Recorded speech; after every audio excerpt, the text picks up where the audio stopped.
Welcome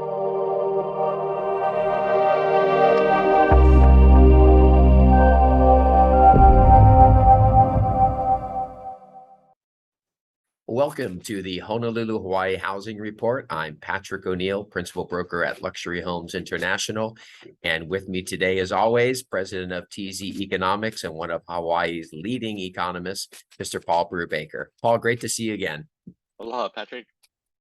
Well, there's been a lot of things happening since we spoke last. We've got a lot to discuss, including the inflation numbers, interest rates, and there's been a substantial drop-off in home sales.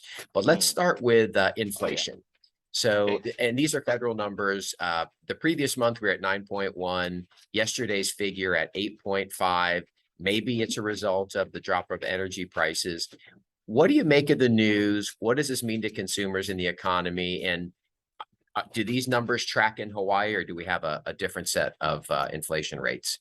Yeah, sure. Part of it is the more recent decrease in global petroleum costs, which leapt after the Russian invasion of Ukraine. So that's sort of a geopolitical risk event. On the tail end of a more problematic year-long or year-and-a-half-long disruption in global supply chains, so that when economic recovery, when demand increased around the world, especially in the United States, global supply didn't respond, right? So if demand goes up and supply can't, so it's sticky or it's actually contracting because they're having to shut down factories because of COVID. It means that all of that pressure, all of that recovery pressure goes, or most of it goes into prices. So a combination of two things: increase in demand from recovery, but restrictions or outright decreases in supply from continuing pandemic problems, and then complicated by geopolitical and other, short-term events. Now, the Russian impact is unwinding, but we can see this in the Hawaii data as well. You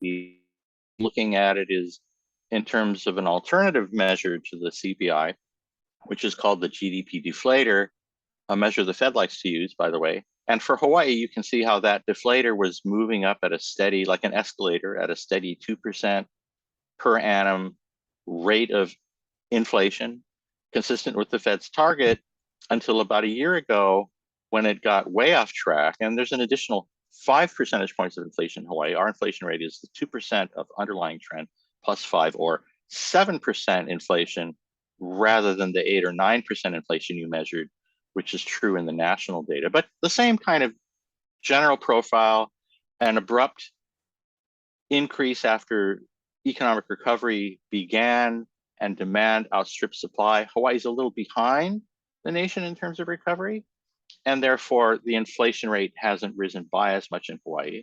But as you also point out, the recent reversal of petroleum prices and some other pressures that are leading to high prices has brought Hawaii's inflation rate down more consistently over the last 3 or 4 months than just the last month. Or you can see it zigzagging there in the national data. But for Hawaii, it's been a pretty steady descent.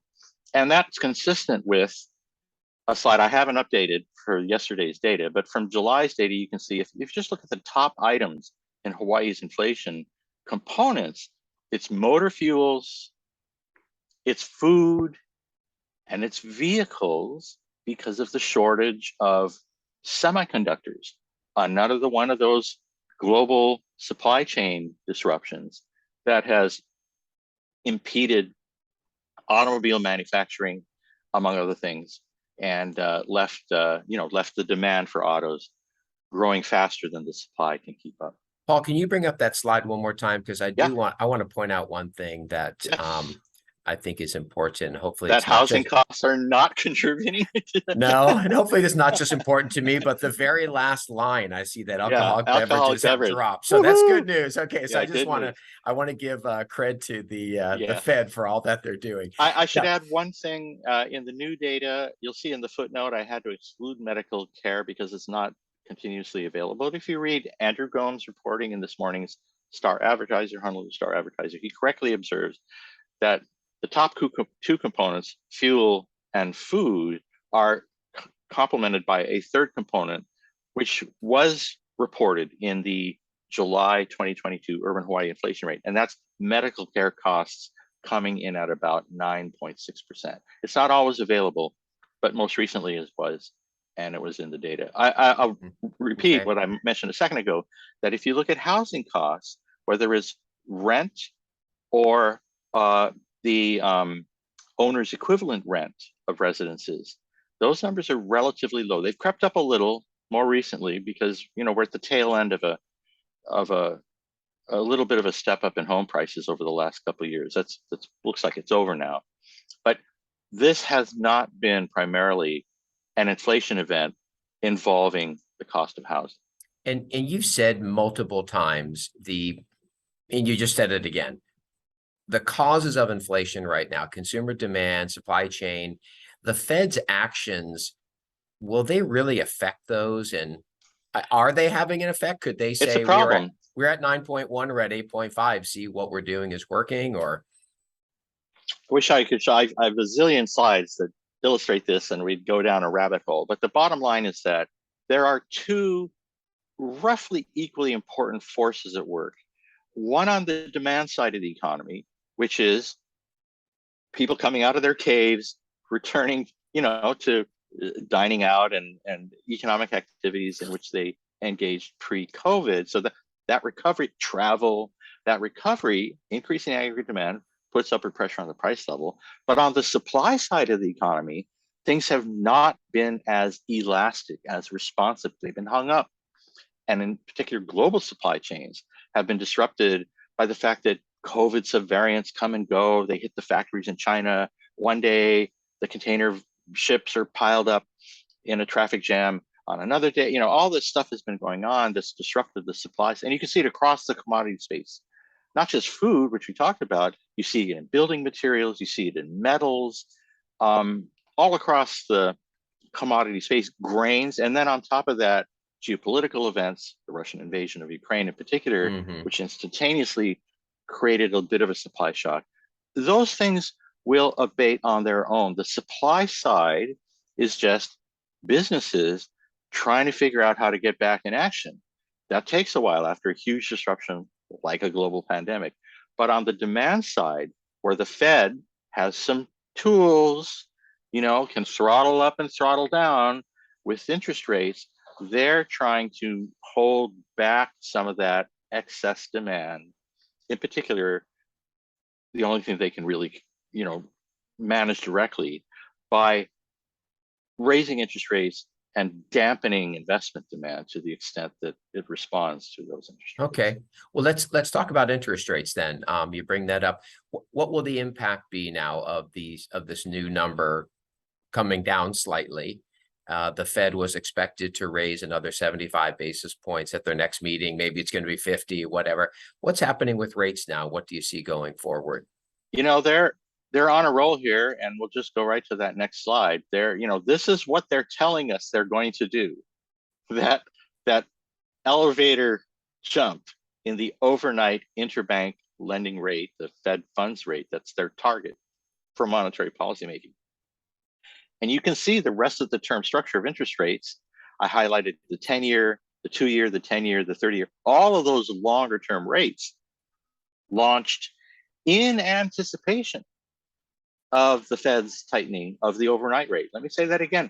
The longer term rates, which then map to mortgage rates, those longer term interest rates move ahead of the Fed once it starts signaling where it's going, and may have actually overshot. The mortgage rates in America have gone almost to 6% and are now moving back closer to 5% as the Fed fulfills the expectation of not just rate increases, but rate increases at a very aggressive posture with large increases from meeting to meeting. And Paul, I Yeah, just want to throw in, this was a few months back when the rate increases were coming. Yeah. Everybody was in panic mode. Rates were starting to hit 6%. And you kept saying, it's already built in. This is just an overshoot. And as of last week, rates were hovering around 5%. Mortgage rates, yeah. Mortgage rates, 30-year fixed mortgage rates, which is exactly in line with what you said then. And it sounds like you're saying the same thing now. Yeah, absolutely. Moreover, in terms of where we go over the next 2, 3, 4, 5 years, you can again, take the Fed's own projection, right? They're projecting an overshoot of the overnight rate. They're going to have to step on the brakes, slam on the brakes harder in the near term, and then release that braking and allow the economy to reaccelerate maybe in a couple of years, right? 2024, let's say, maybe in 18 months. And as they do that, I would anticipate, as has been the case in the past, you go back and look at 2000, the 2000s,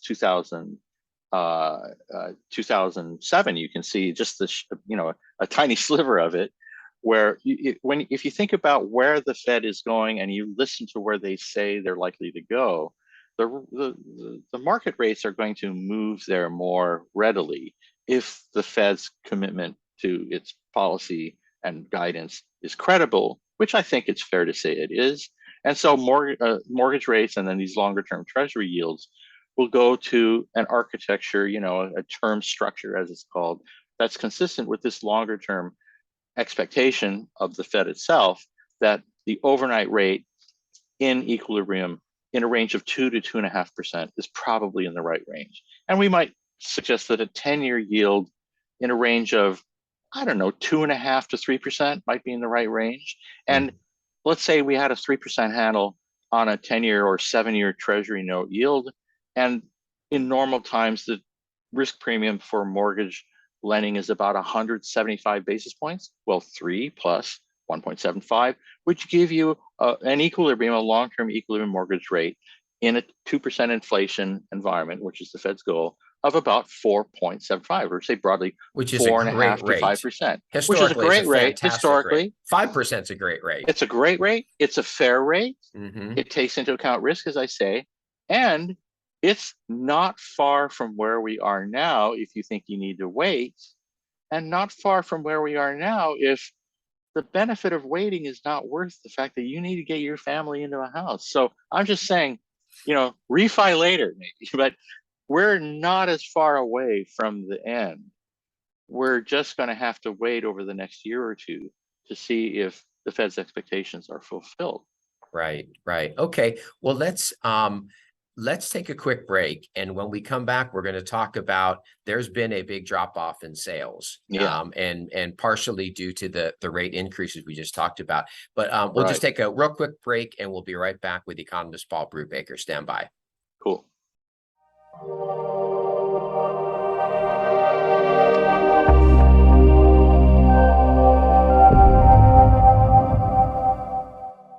Okay, and we are back with the economist Paul Brewbaker. And Paul, we're just about to talk about the drop-off in sales, home sales.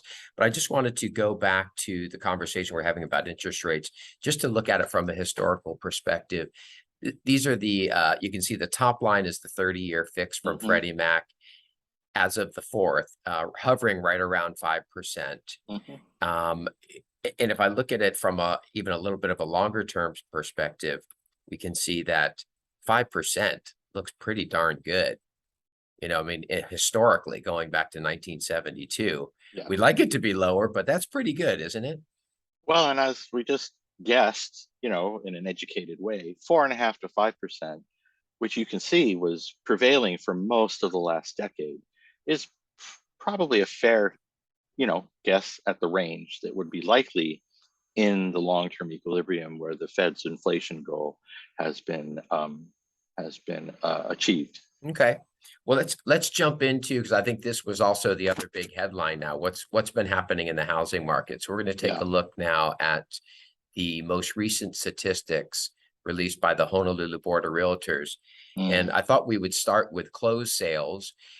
This is looking back to the July statistics. So almost 23% decrease in closed sales. I think all the realtors knew that. And then this figure as well, if we look at the year to date, single family homes are now down year to date. It's the first time for a while, right? Condos still tracking positive. I suspect that's going to be negative by the time the year's out. It's the last affordable unit out there in the condo space. Yep. And this is what I wanted to kind of look at with you. This is closed sales. Now, this is going back to just before COVID hit.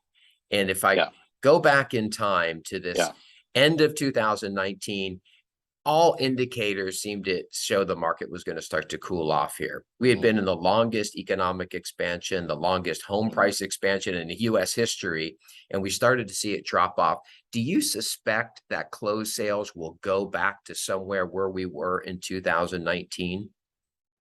Yeah, I think that's a good starting place for a conjecture about what looks like a post-COVID normal. Shouldn't be that much different from the pre-COVID normal. Some things have changed, and we can talk about that in a minute. But some things have changed permanently. Like I'm getting more stuff shipped to my house than ever before. I don't go to retail outlets as much as I used to. But for the housing market, I think thinking about the way things were before the moment COVID surprised us all is not a bad way to think about where the market would be once the dust settles in the post-pandemic environment. Mm-hmm.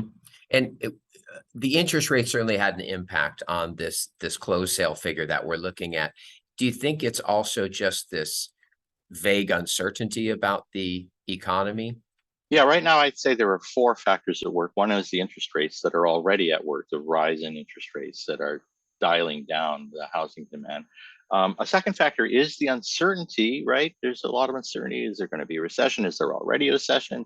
How hard a landing will it be? Is it a soft landing? Those things tend to lead investors to hold back to see what things look like down the road, and when some of that uncertainty is cleared. But there are a couple other factors at work that are important that I think we can illustrate usefully. So again, I mentioned, and this is the Patrick ONeill graph, by the way. Which I still vaguely understand.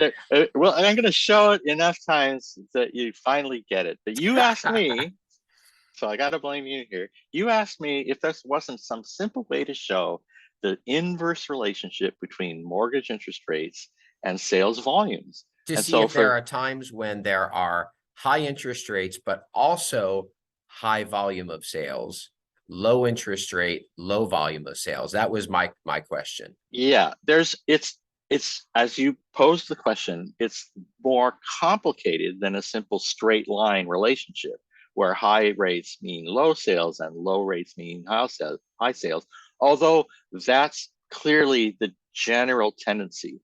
And on the left, I've shown that tendency as this ellipse. This is sort of 95% of the time, all the observed monthly relationships for statewide Hawaii existing home sales, the relationship between the mortgage interest rate on the bottom scale on the x-axis and the monthly sales volumes on the vertical y-axis, most of them lie in this sort of downward sloping area that maps into this regression line that, and your children can teach you about.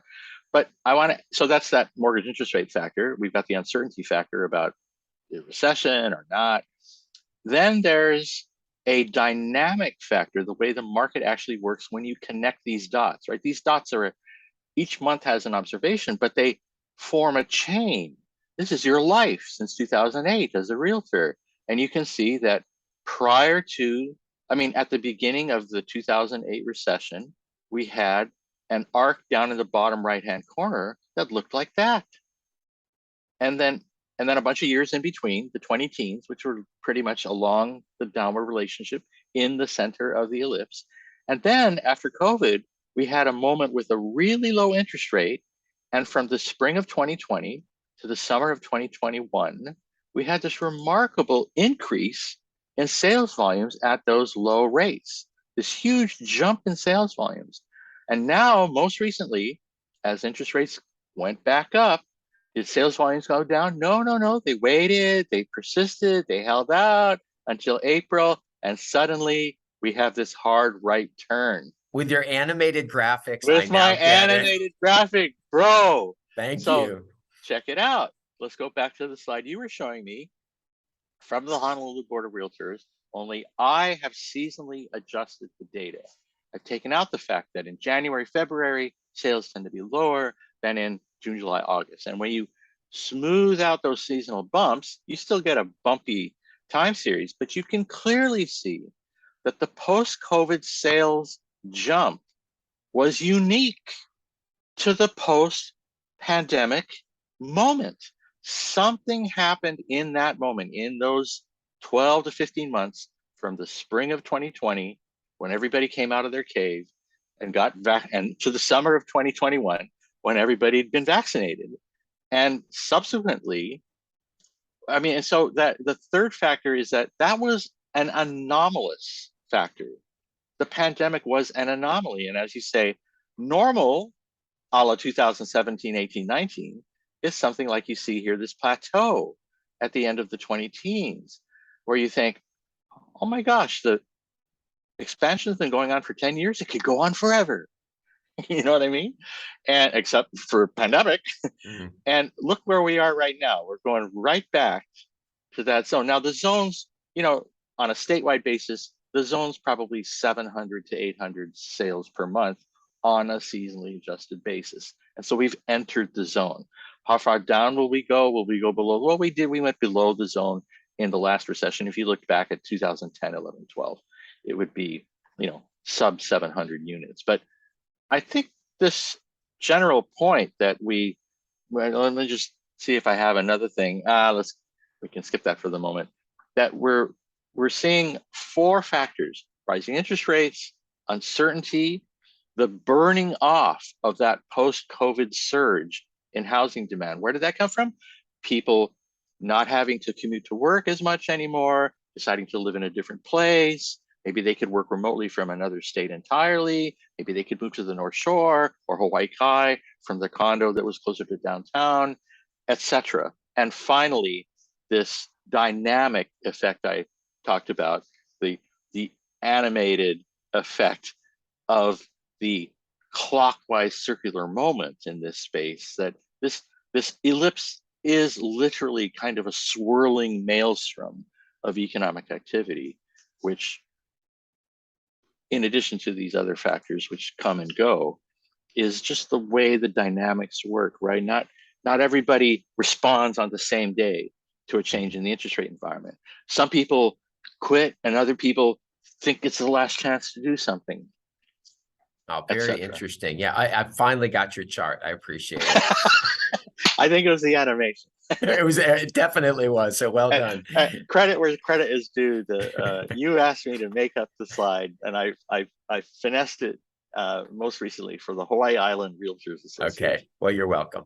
Okay. Hey, let's take a super quick break, because the next figure, I think, to me is the most shocking, which is the pending sales, which is really going to show us what we're going to start seeing in the months ahead. So stand by. I'll be right back with Paul Brewbaker.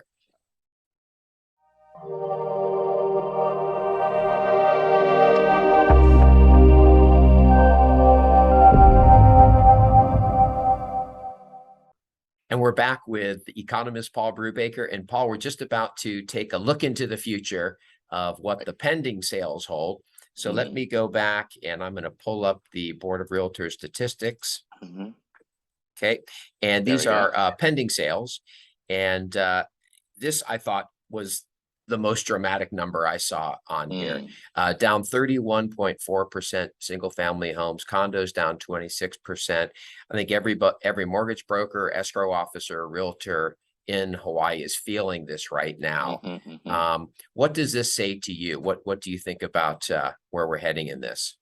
Right. Well, pending is leading actual closed sales, right, on the way down from the upper floor to the lower floor. At some point, as we approach the bottom, whatever that is, and we've just conjectured that it probably is in a range of something like we saw in the 2018. So just going back to those monthly volumes after seasonal adjustment will mean that eventually pending sales will decrease at slower rates, right? 30% will become 20%, minus 20%, and then minus 10%, so on, as we move into the trough. And then closed sales will follow. So that would be my expectation, that you've seen the bulk of the drop for now. Maybe a few more months of continued compression, so to speak. But I don't think we're going to go back to like 2008, 2009, Great Recession type numbers. I think it's more likely we go back to, something more like the early teens. I see. Than the late 2000s. Yeah. Okay, well, let's take a look at this next figure here, which is the active inventory. Might be some good news for buyers. The single family home inventory compared to last year, nearly up 40%. Condos up 8.4 compared to last year.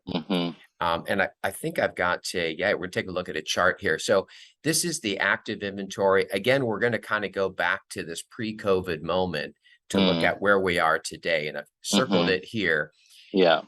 And you do see the seasonality here, for sure, that little dip at the end. But Yeah, you can look see, at December, and then I think you see it in December 2021 again. right. You kind of have to skip over 2020, but December 2019, and then December right 2021. And if we look at where the active inventory numbers were, single family obviously is way off. You know, we're somewhere around what would it be, 1,000, where we were over 1,800. Condos also low, but seem to be a little closer. What do you think? What's your predictions for inventories we're heading forward? Well, they'll pile up a little bit, right? It's sort of like you know, you've been hearing Target and Walmart. They finally took delivery on their containers, and turns out they got too much stuff right now. And it's similar kind of things happening in the housing market. The inventory got drawn down, especially in single family homes, where some of that remote work phenomenon was happening a little more strongly than in the right. It was affecting detached dwellings more than it was affecting multifamily dwellings. But that's over. That was last summer. It began to unwind actually last summer, and now we've got these other factors, higher interest rates and prospects and uncertainties of recession in front of us. So the inventory should pile back up. And I think there's another statistic that you see in the board's data, which is the, you know, in the stock market, it's called the bid offer rate or bid offer spread. So the difference between, what do you call it in the housing stats? Months of remaining inventory? No, the one where the price is paid relative to list price or something like, you know, you should see those come back into alignment as these inventories rebalance away from, say, the 1,000 units, I think, to which you just referred, to something closer to what it was in the late 20 teens. I don't think there will be a huge excess inventory. We're not talking about 2 or 3 years of inventory remaining, but we've been down around, you know, 2 months of inventory remaining, or 1 month, which is very, very tight, very tight market. Right. Well, we still are. We're at that months of remaining inventory is still, we're at 1.6 for single family, 1.7 for condos. That's a seller's market typically. And then I just want to touch on the pricing. Home prices, this is compared to last year, up 11.6%, condos up 5.3. Keeping it all in perspective, you know, when we go back and we look 2 years ago, home prices are up 40%, condos are up about 20%. That's still pretty healthy and pretty strong. Well, and if you think of that as 20% per year over 2 years, the current range, which is 10 to 20%, is lower than that. I'll add, there's an interesting paper for those of you that dig this deep. Interesting paper, set of papers published by the Federal Reserve Bank of San Francisco that do some empirical research to demonstrate that about half of that 40% increase over 2 years in existing home prices, about half of it is attributable to remote work, to working from home, and the adjustments in housing preferences and the places people live that came from that one-time shift, right? We made a shift towards working from home. Now most people are going back, but some people will remain in this different work arrangement, and it's affecting commuting patterns, and it's affected housing valuations. Its effect is probably over, but that was that, and that was where that surge we looked at in post-COVID sales volumes was probably coming from. Okay. Just to draw this point home about valuations, there's a longer term trend here that's worth thinking about. The trend that was at work in the 20 teens, a little bit of a fade prior, at the end of the 20 teens, but the trend from 2012 to 2018 for Oahu is the one I've illustrated here for single family homes. That same post-COVID surge, which I think now has ended, and this same 20% per year increase in home prices that probably also has, and that we see unwinding now, was attributable to a one-time phenomenon, which as a consequence of having happened and now having dissipated, explains, you see that arc? That concave arc, I've put it into the Big Island numbers just because they're standing apart. They, Hilo side prices tend to be lower. Kona side prices tend to be the same as Maui and Kauai. But you can see in all of these 4 county single family home markets, that same arc of rapid appreciation and then more recent slowdown. And the odds are we'll converge to the trend somewhere out in 2024, 2025. That is to say, the 1.1 million, 1.2 million kinds of prices that we've seen, we were going to see anyway in a few years along that longer term trend. And all we had was an extraordinary event, a pandemic, the disruption on the demand side of the housing market, to which supply can't respond fast enough. So the inventory is dwindled down. Now being replaced by a return to normal. Normal is the path.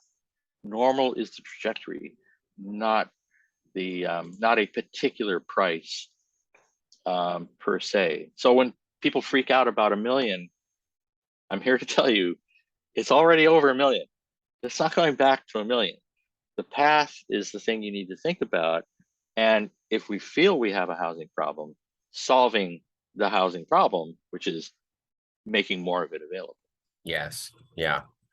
Okay, lightning round. Whole nother topic on that. I would love to talk to you about it though, another rabbit hole. Election year. Okay, well, so here we go. Lightning you had round. to bring it up. I got now. I have to show you my final slide, which is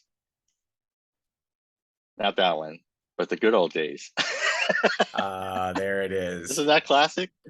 I think my father took this picture in 1960. Look at those names. Oh boy, that's really great. Boy, okay. They all came through on all those election promises. There's affordable housing, great schools in Hawaii. Okay, well, back in those days, yeah. Okay, here we go. Okay, lightning round. Your answers are either higher, lower, or about the same. Okay, 1 year from now, your predictions. 1 year from now, inflation, higher, lower, about the same. Mortgage interest rates. Not much lower, about the same. About the same. Okay, all right. Single family home prices. About the same. Okay. Condo prices. About the same, maybe a little higher, but yeah. Those were all correct answers, Paul. Congratulations. You're our winner today. Paul. Would you call up the Omniscience home hotline or something? That's right. That's right. Hey, thank you very much. It's always such a pleasure. For those of you watching, if you've enjoyed this, do Paul a favor, give him a thumbs up below and subscribe to this channel. Subscribe to Patrick. That's right. It's always a pleasure. That's it for today, everyone. Stay safe, be well, and aloha. Aloha.